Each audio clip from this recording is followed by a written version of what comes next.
Hi, good afternoon. I'm Allan Raymond Olano of Green Jakobsen, and I'm going to talk to you about measuring safety performance on board.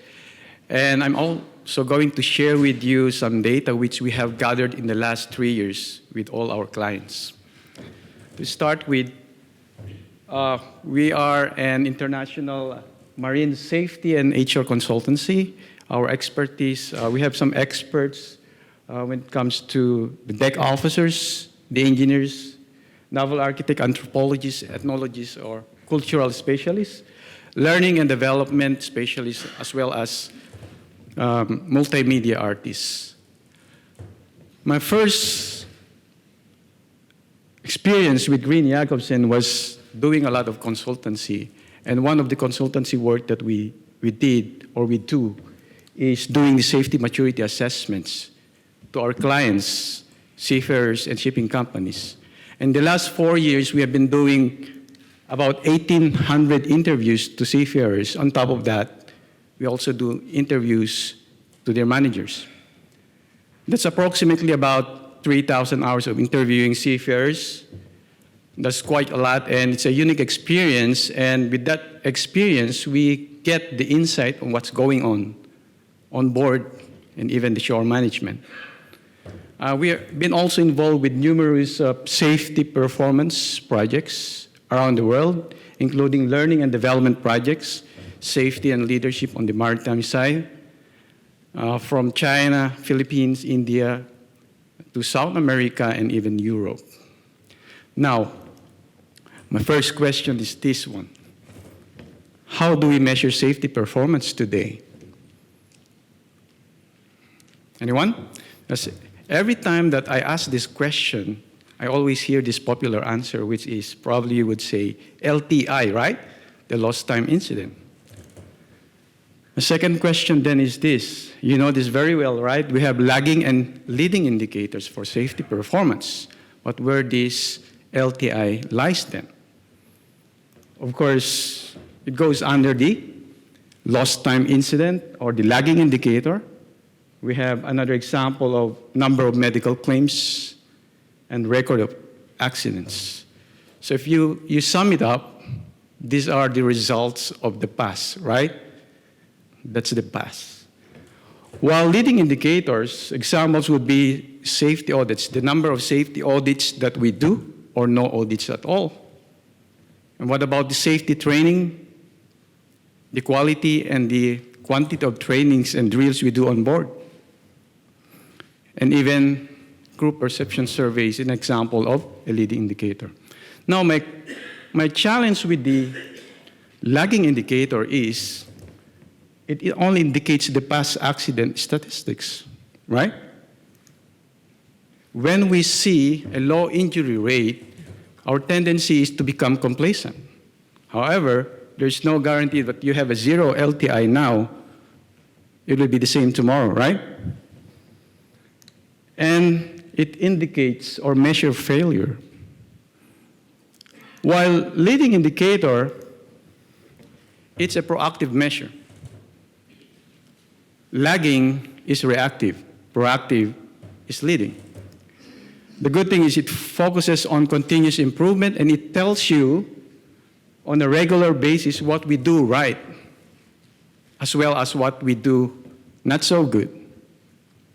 And it measures safety performance.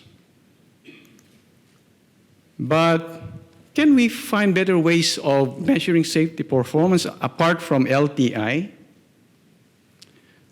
You see, I'm not questioning it, but you see, when you want to assess the safety performance on board, what we do, we send our safety auditors on board, right? We even hire external ones. What they do, they come visit the vessel, they inspect the engine, deck, they observe up to the bridge. And they check the records, they interview people. At the end of the day, they will make the report. It's like a picture of our safety somehow. My issue then also there is, they did that for a couple of hours, maybe a day or so, but they had a very partial experience on board to assess the complete picture, isn't it? Now, who can better evaluate our safety performance then?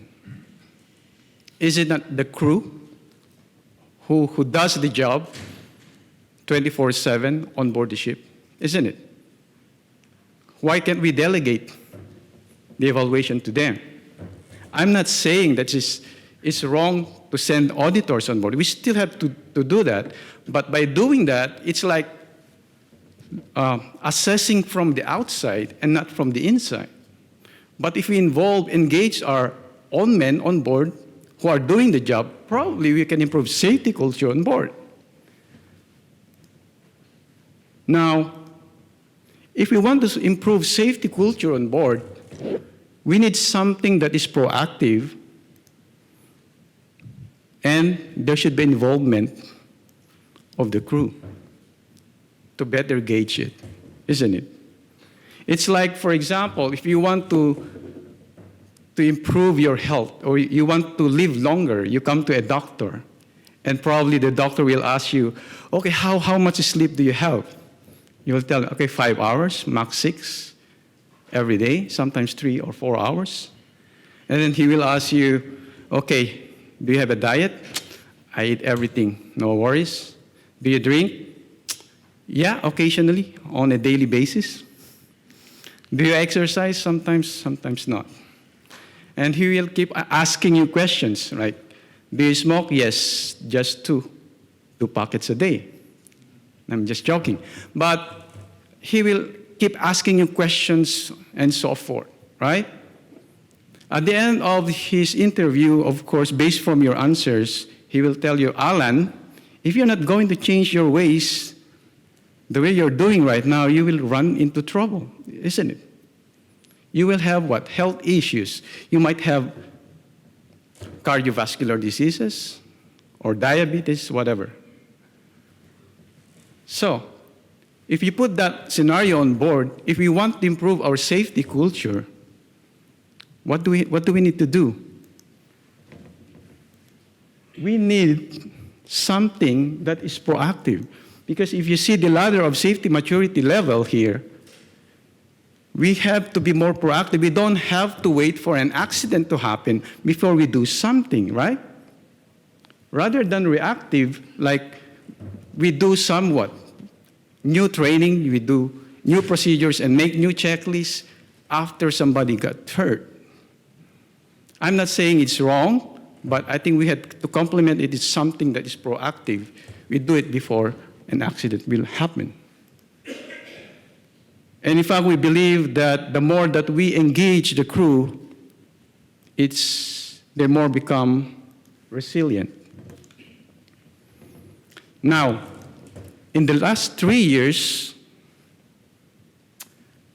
we had what we call the safety delta, wherein we let the seafarers do the survey themselves on board. And this is what it looks like on what they receive after the survey. This is just one page of it. So we have gathered it with all our clients in the last 3 years. And that's about 535 surveys with 10,551 survey respondents. And we put it in a graph, which is also similar to this one. And it looks like this. But let's go on the left side first. So the survey that we designed is that we have 5 safety areas: safety leadership on the left, health and well-being, risk management, and onboard learning and development, plus the safety reporting. Now, if you focus on the graph on the right, the senior officers are represented by the orange color. The green is for the junior officers and ratings maroon. Now, going back on the top, you will see that all the groups, they think that they have some issue. There's a weakness on leaders' ability to give clear direction and safety. You change the captain, you change the chief engineer, the safety level changes. That's just one example. Now, more interestingly, if you focus on the crew's experience of time pressure on the job, the questions that are linked here is about rest hour period, The senior officers, they are more cool, right? But the junior officers and ratings think otherwise. And in the preparation of risk, or the risk management, this is a very typical example. It's almost the same. The perception has a wide gap. Now, if I'm going to compare it with our safety maturity assessments, interviews, sometimes when you interview, for example, the crew on board, they will tell you, do you do risk assessments? The senior officers, normally they will say, yes, we do it every time. When you ask the junior officer or the ratings, and they will tell you, yes, we do it, but sometimes we just sign it without understanding it. Or sometimes we do the risk assessments after the job is completed. So there's a clash between what? The quality and the quantity on how they do things on board. And to a lesser extent, we also have the safety reporting culture on board here. There's a gap. Now, the beauty here is that you don't have to wait for an accident to happen, because you will have something to start with, to talk about on how you're going to improve your safety culture. There's our weaknesses. We answered it, and then it's time to do our action plan to improve our safety culture. So the main point here is that I got 2 points. We need something that's proactive and something that this crew will be involved. Because remember, we cannot really improve safety culture if there's no involvement of the crew. Because there's no commitment if there's no involvement. I got 2 seconds. Thank you very much.